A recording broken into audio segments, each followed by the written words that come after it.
Tout le monde me regardait comme si j'étais un criminel. Je marchais dans le couloir principal de mon école et je voyais que tout le monde se moquait de moi, tout en me regardant limite avec dégoût. Je me faisais escorter par le directeur. J'étais tellement hors de moi. C'est pas moi qui l'ai fait. C'est pas moi. Pourquoi personne ne veut me croire?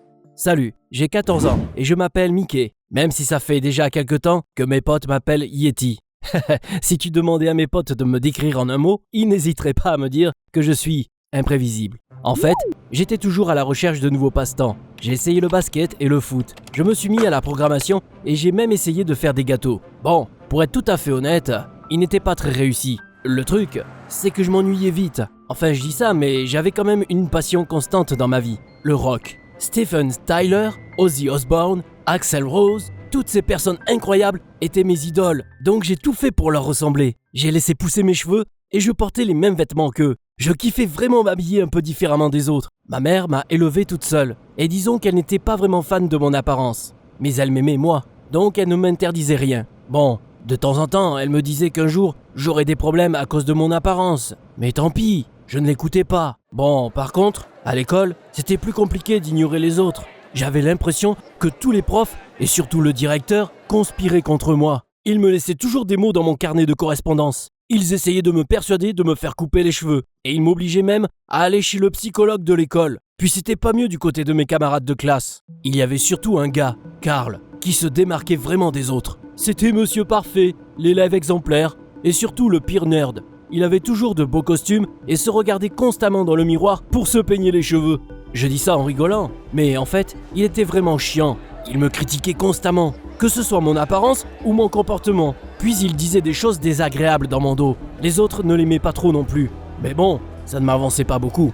Honnêtement, je trouvais qu'ils abusaient à critiquer mon apparence, que c'était injuste. Mais au final, ils ne pouvaient rien faire d'autre. J'avais juste à bien étudier, à avoir de bonnes notes en cours, et tout irait bien pour moi. Bon, du moins, c'est ce que je pensais. Parce qu'un jour, j'ai compris à quel point j'avais tort. C'était une journée tout à fait normale au début. On était en physique, et le prof nous avait donné un problème à résoudre. Moi, j'ai bien pris soin d'ignorer Karl, qui était assis à côté de moi, et me chuchotait que j'étais bizarre, avec mes cheveux chelous. C'est là que la porte de la classe s'est ouverte, et notre prof est rentrée. Elle nous a dit que tout le monde devait se rassembler dans la salle de réunion tout de suite.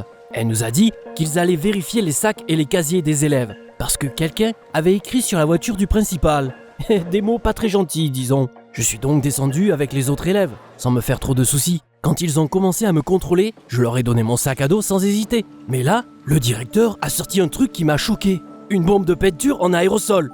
Oh non! Je les ai regardés, confus, effrayés, complètement incapables de comprendre d'où ça sortait. C'est vrai que ça faisait quelque temps que je m'étais mis au graffiti. Mais toutes mes bombes de peinture étaient à la maison. Jamais de la vie, je les aurais apportées à l'école. Puis je ne suis pas du tout du genre à vandaliser les affaires des autres. Sauf que personne ne m'a cru. Surtout qu'ils ont trouvé des traces de peinture sur mes mains. Évidemment, je n'avais pas pris la peine de bien nettoyer mes mains après ma session d'hier. En même temps, ça colle tellement aux mains. J'ai tout de suite été emmené au bureau du directeur. J'ai essayé d'expliquer à tout le monde que ce n'était pas du tout moi qui avait écrit ça sur la voiture du directeur. Mais personne ne voulait m'écouter. Ils répétaient juste qu'ils savaient tout, que j'étais un cancre et qu'ils auraient dû m'expulser il y a longtemps. Je ne sais pas si ma mère me croyait, mais au moins, elle ne m'a pas crié dessus. Elle m'a juste dit « je te l'avais bien dit ». Et puis, elle a commencé à me dire que je devais arrêter de faire l'idiot, que je devais grandir, devenir comme tout le monde. Ma mère a ensuite reçu un message disant que je pouvais retourner en cours à une seule condition. Je devais me faire couper mes cheveux et je devais porter des vêtements normaux. Je n'avais pas d'autre choix que d'accepter. Quand je suis allé au salon de coiffure pour me faire couper les cheveux, j'ai eu l'impression de trahir tout ce en quoi je croyais. Le lendemain, à l'école, j'étais comme un nouvel élève. Le directeur a eu un grand sourire dès qu'il m'a vu dans la salle, comme s'il avait gagné un championnat à lui tout seul. J'ai donc décidé que je trouverais à tout prix celui qui m'a piégé. Il n'allait pas s'en tirer comme ça. Pendant la pause, j'ai fait le tour de l'école et j'ai interrogé tous ceux que je connaissais sur l'affaire. Mais ils ont juste haussé les épaules quand je leur ai posé la question. Après les cours, je suis allé au parking et j'ai examiné attentivement la voiture du directeur. Mais il n'y avait rien non plus. Finalement, je me suis dit que le seul qui aurait pu mettre en place un truc aussi vicieux, c'est Karl. Le lendemain, après les cours, je l'ai suivi et coincé dans une petite rue. Je devais vraiment avoir l'air en colère, parce qu'il avait l'air complètement terrifié de moi. Il a commencé à marmonner qu'il n'avait rien fait. Et même quand je lui ai crié dessus, il n'a pas avoué. Il n'arrêtait pas de dire qu'il n'avait rien fait, que je me trompais. Bref, tout ce que je pouvais faire là, c'était de rester calme et de garder mes bonnes notes. Je me souviens que je me sentais vraiment triste au fond de moi. C'était comme si la seule chose que j'aimais m'avait été enlevée. Quand j'écoutais du rock maintenant, j'avais l'impression que je ne le méritais pas. Je me suis carrément refermé sur moi-même. Je ne voulais plus parler à personne, donc je passais tout mon temps dans ma chambre. Rien que l'idée d'avoir été traité aussi injustement me déprimait. Je devais avoir l'air tellement malheureux en cours qu'un jour, un lycéen m'a approché pour me parler. Kev avait 2 ans de plus que moi, mais l'écart ne semblait pas du tout le déranger.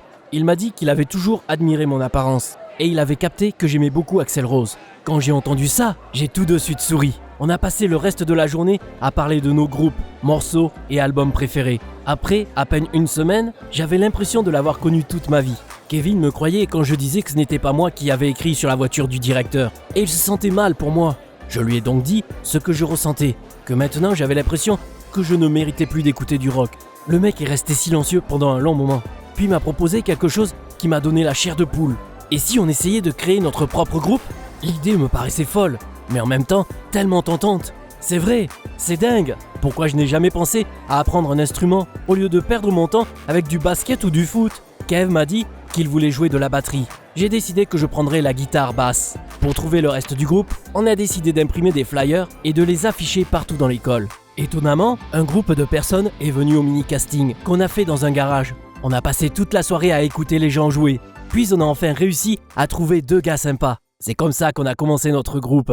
Au début, c'était assez compliqué. Les cordes me faisaient mal aux doigts et les tutoriels interminables me donnaient mal à la tête. Mais tu sais, ça en valait clairement la peine. Pour la première fois de ma vie, j'étais vraiment heureux de faire quelque chose. J'ai même oublié que je me sentais déprimé et à quel point je me sentais trahi. Maintenant, je passais tout mon temps libre dans le garage avec mes nouveaux meilleurs amis à faire quelque chose qui me passionnait.